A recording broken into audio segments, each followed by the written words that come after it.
بسم الله الرحمن الرحيم تضوي لاتكي جنوري لبكم كوي لباتن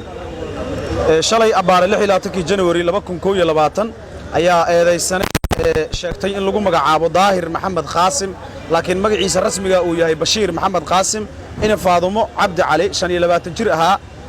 شلاتن جرأة أيو أبارش أفرتي قلب نمو وحو كفسي يدل وجيستي أو يسقط دري مرحومة صغيرة هايد وسديد جرأة إسلام كان أجون هايد falkaas ayaa ka dhacay kaam ay ku nool yihiin dad barakacayaal ah oo ku yaala inta u dhaxaysa Xaawo Cabdi iyo Calamada kaamkaas oo lagu magacaabo kaam saddex buulood eedaysanaha oo khiraal ah ayay gacanta ku soo dhigeen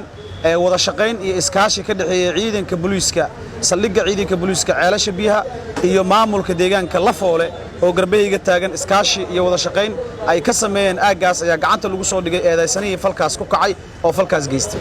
eedaysanaha ayaa hadda ku sugan xarunta baarista ee CID xarunta baarista dambeeyay CID halkaas oo lagu dhameystirayo baarista kiiska la xiriirta si isla markaa loogu wareejiyo maxkamadda awoodda u leh isla markaana uu dhadhamiyo cadaaladda oo iyo falkii uu u geystay gabadhaas saqiirka ee eedaysanaha